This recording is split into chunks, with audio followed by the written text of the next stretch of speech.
आम्ही जर जुन्या करारामध्ये गेलो तर नेहमीच्या पुस्तकामध्ये आम्ही पाहत आहोत तिथे 10 विषय आहेत आणि त्या 10 जे दारं आहेत, 10 जे गेट आहेत, त्यामध्ये आम्ही प्रभू येशू ख्रिस्ताचे चित्र पाहतो.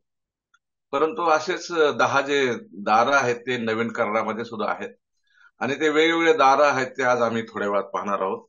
आपण सर्वात पहिलं पाहूया मत्तयाचा शुभवर्तमान 7 अध्याय वचन 13 आपण वाचूया आणि 14चा अर्धा भाग. तिथे मध्ये असं लिहिलेलं आहे, अरुंद दरवाजाने आत जा. जीवनाकडे जाण्याचा दरवाजा अरुंद व मार्ग संकुचित आहे आणि ज्यांना तो सापडतो ते थोडके आहेत. इथे आम्ही पाहत आहोत तारणाचे द्वार आहे, स्वर्गाचे द्वार आहे. स्वर्गात जाण्याचा मार्ग जो आहे त्याचा ते द्वार आहे, दार आहे. आणि ते दार कसं आहे? अरुंद आहे. अरुंद दाराने प्रवेश करायला सांगितलंय, अरुंद दरवाजाने आत जाण्यास सांगितलंय. जर आम्हाला स्वर्गात जायचं असलं प्रियांनो, आम्हाला अरुंद दरवाजाने जावं लागतं. आम्ही पुष्कळ वेळा प्रभूकडे येतो तर आमच्या मोठ्या मोठ्या अपेक्षा असतात. मला हे भेटल, मला ते भेटल, मला असं भेटल, मला तसं भेटल, अशा उद्देशाने पुष्कळ लोक प्रभूकडे येतात. परंतु प्रियांनो, आम्ही जर पाहिलं प्रियांनो, तर त्या प्रभूच्या मार्गामध्ये त्या सर्व चांगल्या गोष्टी मिळतील असं नाही. तर प्रभूचा मार्ग जो आहे अरुंद आहे, तो खडतर मार्ग आहे. त्यामध्ये दुःख आहेत, समस्या आहेत, पीडा आहे, मानहानी आहे, सर्व सर्व प्रकारच्या गोष्टी आहेत. आणि त्या अरुंद मार्गाने आम्ही जर गेलच तरच आम्हाला जीवनाकडे जाण्याचा मार्ग सापडतो. अरुंद मार्गामध्ये पुष्कळ संकट आहेत प्रियांनो, मानहानी आहे, निंदा आहे, छळ आहे. परंतु त्या मार्गामध्ये आम्ही पाहतो पुढे जो संकुचित मार्ग, जो लहान मार्ग आहे आणि त्याने जाणारे लोक सुद्धा फार थोडे आहेत आणि तो तारणाचा मार्ग आहे आणि त्याचा शेवट जो आहे तो जीवनाकडे जाणार आहे. जीवन प्रभू येशू ख्रिस्त आहे. प्रभू येशू ख्रिस्त म्हटलं, मार्ग सत्य आणि जीवन मी आहे. सार्वकालिक जीवन प्रभू येशू ख्रिस्त आहे. म्हणून जो पहिला मार्ग जो आहे तो तारणाचा मार्ग आहे आणि तो अरुंद मार्ग आहे. दुसरं दार जे आहे आम्ही त्या 13 वचनामध्येच पाहतो, कारण नाशाकडे जाण्याचा दरवाजा रुंद व मार्ग पसरट आहे आणि त्यातून आत जाणारे पुष्कळ आहेत. 13 वचन पाहिलं 7चं. आम्ही तिथे पाहतो की नाशाकडे जाण्याचा दरवाजा जो आहे तो रुंद आहे, मार्ग पसरट आहे. आणि नाशाकडे जाणारा जो रस्ता आहे तो कसा आहे? मोठा आहे. आणि आम्ही पाहतो जग सर्व त्या नाशाच्या मार्गाने चाललंय, कारण सैतान सर्वांना त्या मार्गाने घेऊन जातोय. मोठे मोठे त्यांना स्वप्न दाखवतोय, मोठे मोठे आमिष दाखवतोय, मोठे मोठे गोष्टी दाखवतो. आम्ही पाहतो आमचा सुरुवातीचा मनुष्य आदाम आणि यांना सुद्धा सैताने भुलवलं आणि त्यांना त्या मोठ्या मार्गाचा, ज्या मार्गामध्ये त्यांना पुष्कळ मिळेल असं मार्ग दाखवलं. प्रियांनो, हा जो मार्ग आहे तो मोठा आहे परंतु नाशाकडे जाणार आहे आणि त्या त्या दाराने जाणारे पुष्कळ लोक आहेत आणि त्या दाराला आम्ही म्हणतो नाशाचं द्वार किंवा नरकाचं द्वार. आज कित्येक लोक प्रभू येशू ख्रिस्ताविषयी ऐकत आहेत परंतु प्रभूवर विश्वास ठेवत नाहीत. ते नरकाच्या रस्त्यावर आहेत, नरकाच्या दाराशी आहेत. प्रभूची इच्छा नाही की त्यांचा नाश व्हावा. आम्ही तिमोथेच्या पत्रामध्ये पाहतो परमेश्वराची इच्छा आहे की सर्वांचं तारण व्हावं आणि त्याने सत्याच्या ज्ञानाप्रत पोहोचावं. प्रियांनो, या नाशाचा मार्ग जो आहे तो रुंद आहे. लोकांना आज सुद्धा त्या रुंद मार्गाने, पसरट मार्गाने जायला आवडतंय. मौज मजा, हौस, खाणं पिणं सगळ्या गोष्टी करायला आवडतात आणि प्रभूकडे यायला पण आवडतंय. परंतु प्रभूला या गोष्टी अवगत नाहीत प्रियांनो, प्रभूला या गोष्टी आवडत नाहीत. नीतिसूत्र 16 अध्याय 25 मध्ये लिहिलेले, मनुष्यास एक मार्ग सरळ दिसतो पण त्याचा शेवट मृत्यूकडे आहे. हा जो मोठा रस्ता आहे, मोठा मार्ग आहे आणि तो सरळ मार्ग वाटतो आपल्याला, पण त्याच्या शेवटास काय आहे? मृत्यू आहे. आम्ही या रस्त्याने जाणारे काही लोक पाहतो प्रियांनो. जर आम्ही यहूदाचं पत्र काढलं तर तिथं 11 वचन आहे यहूदाच्या पत्रामध्ये आणि तिथे आम्ही 3 लोक पाहतो प्रियांनो. त्यामध्ये काईन आहे, बलाम आहे आणि कोरह आहे. आणि ह्या तिघांनी आपला आपला मार्ग योजला आहे. परमेश्वराला ओळखत आहेत. कायनाने दुष्टाईचा मार्ग अवलंबला. झालेला कायन हा दुष्टाचा होता, सैतानाचा होता, आणि त्याने आपल्या भावाचा खून केला. बलामाने भ्रष्टाचा मार्ग सुरू केला, पैसा मिळवायचा, परमेश्वराच्या लोकांना शाप द्यायचा. त्याने भ्रष्टाचा मार्ग स्वीकारला. आणि कोराहने बंडाचा मार्ग स्वीकारला. आज प्रियांनो, नाशाकडे जाणारे लोक पुष्कळ आहेत आणि ह्या मार्गाने चालत आहेत. आम्ही सावध होऊया प्रियांनो. अरुंद मार्गामध्ये काटे आहेत, त्रास आहे, परंतु जर आम्ही अरुंद मार्गाने गेलो, अरुंद दाराने गेलो, तर आम्ही जीवनाकडे जाऊ शकतो. पहिला आम्ही तारणाचा दरवाजा पाहिला, नासाचा किंवा नरकाचा दरवाजा पाहिला. तिसरा दरवाजा आम्ही पाहूया, लुककृत्सु वर्तमानाचा 7वां अध्याय 12 वचन. इथे असले, तो गावाच्या वेशीजवळ येऊन पोहोचला तेव्हा पहा, कोणा एका मेलेल्या माणसास बाहेर नेत होते. तो आपल्या आईचा एकुलता एक मुलगा असून ती विधवा होती आणि त्या गावाच्या पुष्कळ लोक तिच्या बरोबर होते. तो गावाच्या वेशीजवळ येऊन पोहोचला. इथे आम्ही पाहतो प्रियांनो, हा जो दरवाजा आहे तो दुःखाचा दरवाजा आहे, गावाचे वेश आहे. आणि मेलेल्या त्या मुलाला, ज्या विधव्याचा होता, एकुलता एक मुलगा होता, त्याला वेशी बाहेर घेऊन चालले होते. हा दुःखाचा दरवाजा आहे, शहरातील दुःखाचा दरवाजा आहे. आणि दुःखाच्या दरवाजाने पुष्कळ लोक विलाप करत, रडत, त्या एकुलता एक असलेला मुलगा, विधवा जिला पती पण मेलेला आहे आणि हा एकुलता एक मुलगा पण मेला, आशाहीन झालेली, निराशा जीवनात आलेली, आणि त्या दरवाजाने बाहेर पडत आहेत प्रियांनो. दुःखाच्या दरवाज्यातून बाहेर पडत आहेत, विलाप करत आहेत. परंतु प्रभूला धन्यवाद देऊया, हे लोक त्या वेशीतून बाहेर पडत आहे आणि जीवन प्रभू येशू ख्रिस्त त्या वेशीत प्रवेश करत आहे. परमेश्वराला धन्यवाद देऊया. किती अद्भुत घटना आहे प्रियांनो.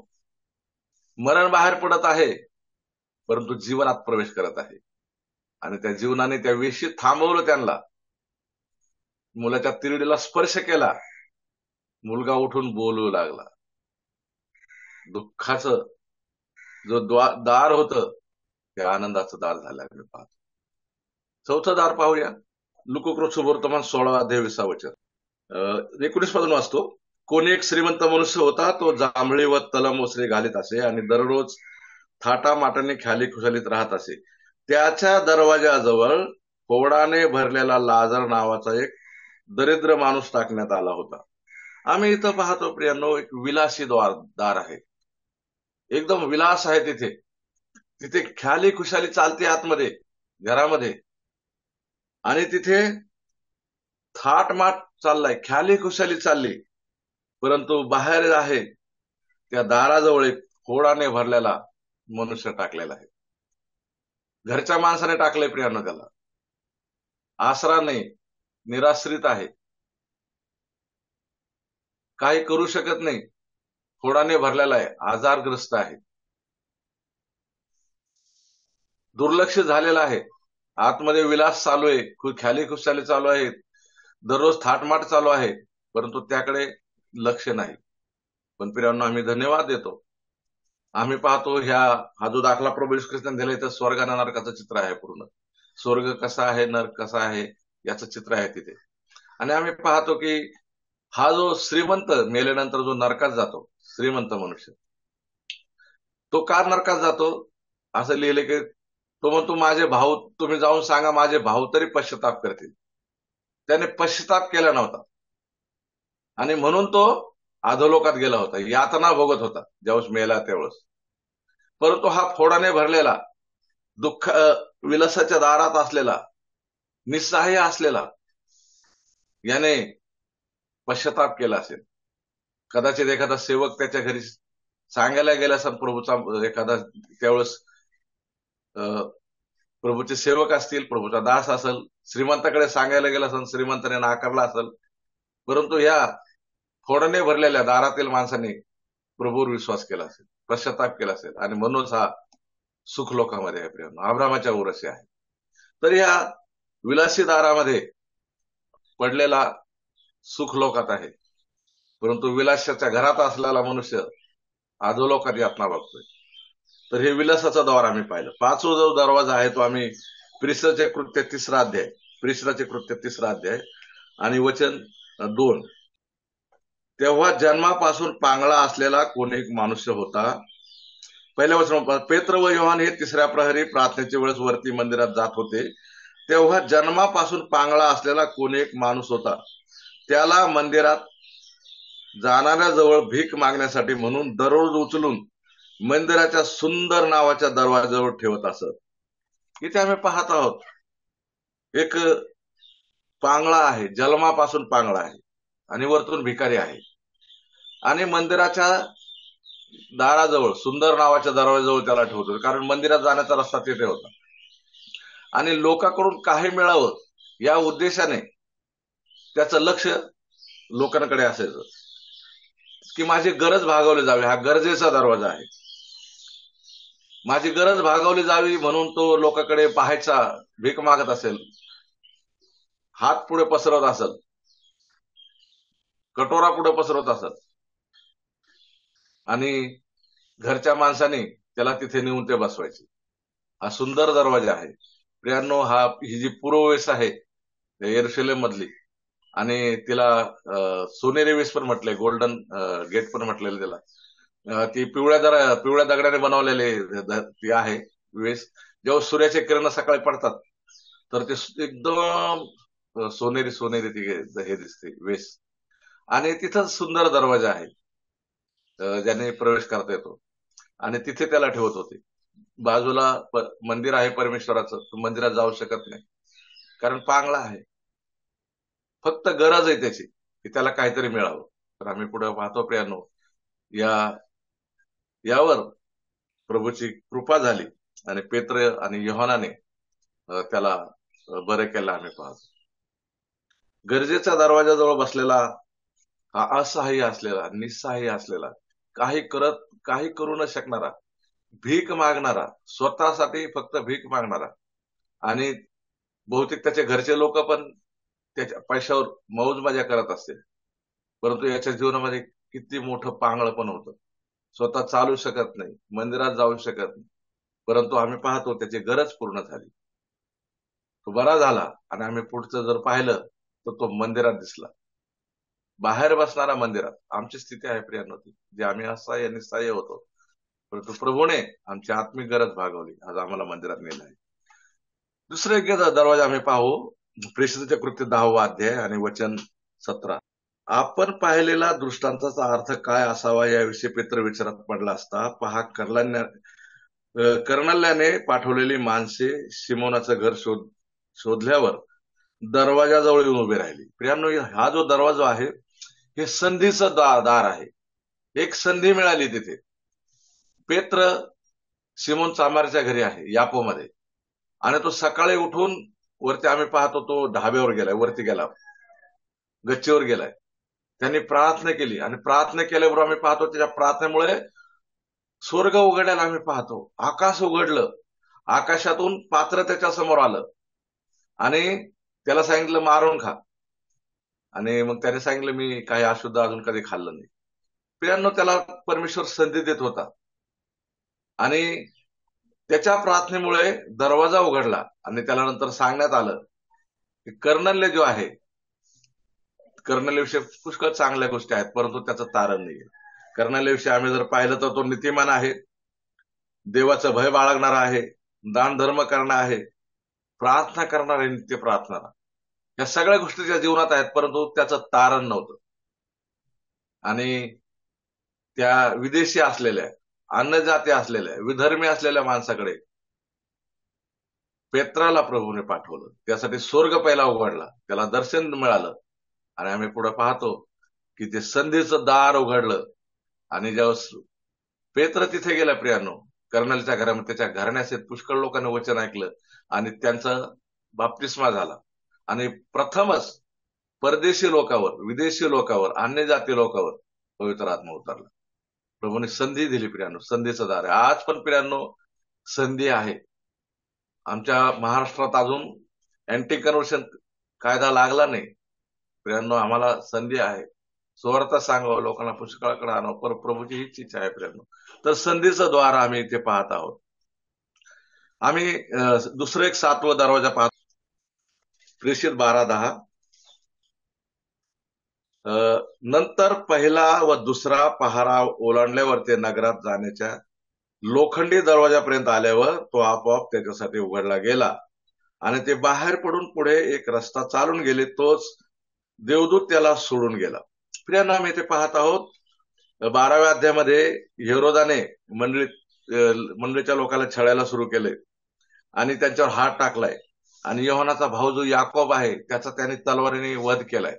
आणि पेत्राला सुद्धा प्रियांनो आम्ही पाहतो की ते पेत्राला मारण्यासाठी त्याने पकडून बंदीगृहात टाकलेला आहे.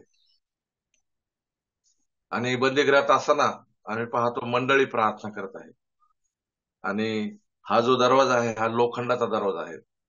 परमेश्वरचा दूत आला, आम्ही पाहतो त्याच्या बेड्या गळाल्या, त्याला आम्ही पाहतो की त्याला जे पकडलं होतं त्याला 4 चौकड्यामध्ये ठेवलं होतं, 4 चौकड्यामध्ये नेलं होतं. म्हणजे 4 चौकड्यामध्ये पुढे 4 लोक, पुढे 4 सैनिक, या बाजूला 4 सैनिक, मागे 4 सैनिक, या बाजूला 4 सैनिक, अशा 4 चौकड्यामधून त्याला घेऊन जात होते, मोठ्या गुन्हेगारासारखा. आणि आतमध्ये पण त्याच्या दोन्ही हातात बेड्या होत्या. बेड्याने जखडलेला, पायात बेड्या, ते बेड्या गळून पडाल्या जेव्हा परमेश्वरा दूत आला. आणि त्याला वाटलं मी दृष्टांत पाहतोय, परंतु तो बाहेर आला आणि ज्यावेळेस लोखंडी दरवाजा उघडला गेला त्यावेळेस त्याला कळालं की सर्व बरोबर आहे. आणि प्रियांनो, या लोखंडी दरवाजा परमेश्वराने त्याच्यासाठी उघडला, अद्भुत प्रकारे त्याची सुटका केली. आणि या लोखंडी दार जे होतं ते परमेश्वराने त्यासाठी उघडलेलं आम्ही पाहतो. परमेश्वर आम्हाला वाचवणार आहे, परमेश्वर आम्हाला सोडवणार आहे. बंद दार आहे, जे आम्हाला अडखळण करणारे दार आहेत, तो उघडणार आहे. पुढे आम्ही पाहतो प्रियांनो त्याच अध्यायामध्ये 13 आणि 14 वचन. तिथे 13 आणि 14 वचनामध्ये हे लक्षात आल्यावर तो योहान ज्याला मार्क म्हणतात त्याची आई मरियेच्या घरी गेला. तिथे बरेच लोक एकत्र जमून प्रार्थना करीत होते. तो दरवाजाची दिंडी ठोकत असता रुदा नावाची मुलगी कानोसा घेण्यास आली. तिने पेत्राचा आवाज ओळखला, पण आनंद झाल्यामुळे दरवाजा न उघडता आत धावत जाऊन तिने सांगितले की पेत्र दाराशी उभा आहे. आणि हा जो दरवाजा आहे हा आनंदाने ठोठवलेला दरवाजा आहे, आनंदाने ठोकलेला दरवाजा आहे. अद्भुत चमत्कार झालाय, पेत्र सुटलाय आणि पेत्राने ठरवलं आता कुठं जायचं, जिथं प्रार्थना चालली आहे मंडळीची. योहान मार्क ज्याने पेत्राचे जे पत्र आहे ते सर्व, पेत्राचं लिखाण सर्व त्याने केलेलं आहे. आणि पेत्र त्याला स्वतःचा मुलगा समजतात, त्याच्या घरात प्रार्थना चालली होती प्रियांनो. ज्यावेळेस मंडळीचा छळ होत होता, पेत्र आतमध्ये होता आणि हा त्या घरी गेला आणि त्याने दरवाजा ठोकवला, पण दरवाजा कोणी उघडत नव्हतं. रुदा नावाच्या म्हणून दरवाजा न उघडत तिला आनंदाने जाऊन सांगितलं की पेत्र दाराशी उभा. पण सर्वांनी अविश्वास केला प्रियांनो आणि तिला म्हटलं तू बावचाळीस. आणि प्रियांनो आम्ही पुढे पाहतो त्याने सारखा दरवाजा वाजवल्यानंतर ज्यावेळेस तो दरवाजा उघडला तर तिथे पेत्राला पाहून सर्वांना आनंद झाला. आनंदाने ठोठावलेलं दार आणि झालेला आनंद आम्ही पाहतो. आणि परमेश्वराने अद्भुत प्रकारे पेत्राची सुटका केली आणि मंडळीचा आनंद झाला. प्रभूने प्रार्थना प्रियांनो अद्भुत कृत्य करू शकते. प्रार्थना जेलचे दरवाजे, बेड्या मोकळे करू शकते, लोखंडी दार उघडू शकते आणि आनंदाचं दार निर्माण करू शकते. म्हणून आम्ही प्रार्थनेमध्ये तत्पर राहिले पाहिजे. अजून 2 गोष्टी पाहून आम्ही बंद करणार आहोत. प्रगटीकरणाचा 3रा अध्याय आणि याचं 8वं वचन. फिलदेल्फियाच्या मंडळीशी पत्र लिहिलेलं आहे. तिथं प्रभू येशू ख्रिस्त म्हणत आहे, तुझी कृत्य मला ठाऊक आहे. पहा, मी तुझ्या पुढे दार उघडून ठेवले आहे, ते कोणी बंद करू शकत नाही. तुला शक्ती थोडी आहे, तरी तू माझे वचन पाळले व माझे नाव नाकारले नाही. प्रियांनो, इथे एक उघडे दार आहे आणि फिलदेल्फियाची मंडळी आहे. आणि या काळामध्ये त्या फिलदेल्फियाच्या मंडळीला प्रभूने कुठलाच दोष दिला नाही. इतर ज्या मंडळी आम्ही पाहतो प्रियांनो, ज्या 7 मंडळी आहेत त्याच्यातल्या 5 मंडळाला दोष दिलाय, परंतु फिलदेल्फिया मंडळीला दोष दिला नाही. आणि प्रभू एवढा म्हणतोय की मी तुझ्यासाठी दार उघडून ठेवले. प्रियांनो, आम्ही आता लावदिकाच्या काळात आहोत. हे 7 ज्या मंडळी आहेत त्या 7 काळ आहेत. आम्ही शेवटच्या काळात आहोत, पण याच्या अगोदर जो काळ होता तो फिलदेल्फियाचा काळ होता आणि त्या काळामध्ये प्रभूने पुष्कळ दरवाजे उघडे केले आणि आम्ही पाहतो बिली ग्रॅहम सारखे अनेक लोक, पुष्कळ सुवार्ता सांगल्याने पुष्कळ लोक तिथे प्रभूकडे आले आम्ही पाहतो. त्या काळामधले मंडळातले वडील लोक फार प्रार्थनाशील होते. म्हणजे आम्ही 90च्या अगोदरचा काळ जर पाहिला तर लोकांमध्ये प्रेम होतं, प्रभूचं कार्य होतं. आम्ही ओपन आउटरीच करायचो, गाणे म्हणायचो, माईक लावून स्वार्थ सांगायचो, विरोध बिलकुल नव्हता. प्रभूने दारा उघडले होते प्रियानो. आणि आज सुद्धा काही दारं बंद होत आहेत, पण प्रभू आज पसंती देत आहे. तर फिलदेल्फियाच्या मंडळीला सांगितलंय उघडं द्वार आहे तुझ्यासाठी. आणि त्या ते दार जे आहे, त्या दाराविषयी आम्ही पाहतो की ते दार जे आहे ते उघडं आहे. तुझ्या पुढे दार उघडं का ते कोणी बंद करू शकत नाही. प्रियांनो, अजून एक आम्ही दार पाहणार आहोत. ते आहे योहानकृत सुवर्तमान याचा 10वा अध्याय आणि 9वं वचन. मी दार आहे आणि माझ्याद्वारे कोणी आत जाईल तर त्याला तारण प्राप्ती होईल. तो आत येईल व बाहेर जाईल आणि त्याला खावयास मिळेल. प्रभू येशू ख्रिस्त तिथं म्हणत आहे की मी दार आहे. प्रभू येशू ख्रिस्त स्वतः दार आहे. आणि प्रभू येशू ख्रिस्त काय म्हणतोय, माझ्याद्वारे कोणी जो आत येईल त्याला तारण प्राप्ती मिळेल. तारण जर असेल, मुक्ती जर पाहिजे असेल तर फक्त प्रभू येशू ख्रिस्त आहे. तो स्वर्गाचं दार आहे आणि त्याच्याद्वारेच तारण आहे, मुक्ती आहे, मोक्ष आहे, सुटका आहे. आणि तो म्हटला माझ्याद्वारेच तुम्ही आत येऊ शकता. स्वर्गात जाण्याचं दार जे आहे प्रभू येशू ख्रिस्त आहे. 7 आणि 8 वचनामध्ये लिहिले, यास्तव येशू त्यांना म्हणाला, मी तुम्हाला खचित सांगतो, मी मेंढराचे दार आहे. आम्ही जे भटकलेले मेंढर आहोत प्रियांनो, आम्ही त्याच दाराने जाऊ शकतो. तो मेंढराचं दार सुद्धा आहे. आणि प्रभूने पुढे सांगितले, माझ्या अगोदर जे आले होते ते चोर आणि लुटार होते. प्रभू येशू ख्रिस्त योग्य समय योग्य वेळी जगात आला आणि तो दार आहे, स्वर्गाचं दार. प्रियांनो, आम्ही पाहतो यहूदा इस्करियोत 3.5 वर्ष प्रभू बरोबर राहिला. सर्व चमत्कार त्यांनी पाहिले. त्याच्या प्रभू बरोबर जेवला. प्रभू येशू ख्रिस्त त्याला घास भरवला. सर्व चमत्कार पाहिल्यानंतर पण त्या स्वर्गाचं द्वार प्रभू येशू ख्रिस्त आहे, त्याचा त्याने मुका घेतला, त्याच्या कपाळाचा मुका घेतला, स्वर्गाच्या दाराचं चुंबन केलं, परंतु स्वर्गात तो जाऊ शकला नाही. प्रियांनो, त्याने प्रभूला नाकारलं. आज आम्ही प्रभूला जर नाकारू प्रियांनो, तर त्या स्वर्गाच्या दारात आलेलो सुद्धा आम्ही स्वर्गात जाऊ शकत. कारण प्रभू येशू ख्रिस्त स्वतः दार आहे. त्याच दाराने प्रवेश आहे. तो मेंढराचं दार आहे. आम्ही त्याचा कळप आहोत आणि तो एक दिवशी आम्हाला घेऊन जाण्यासाठी येणार आहे आणि आम्ही स्वर्गात जाणार आहोत प्रियांनो. अशा पुष्कळ आम्ही दार आहेत. तर हे जे आहे हे प्रभू स्वतः द्वार आहे. आणि आम्ही आतापर्यंत पाहिलं, तारणाचा द्वार पाहिलं, नाशाचा द्वार किंवा पापाचा दरवाजा पाहिला, दुःखाचा दरवाजा पाहिला शहरातला, विलासी दरवाजा पाहिला, गरजेचा सुंदर दरवाजा पाहिला, संधीचा दरवाजा पाहिला, सुटकेचा लोखंडी दरवाजा पाहिला, आनंदाने ठोठावलेला दरवाजा पाहिला, उघडा दरवाजा पाहिला. प्रभू येशू ख्रिस्ताने फिलदेल्फियाच्या मंडळीसाठी केला.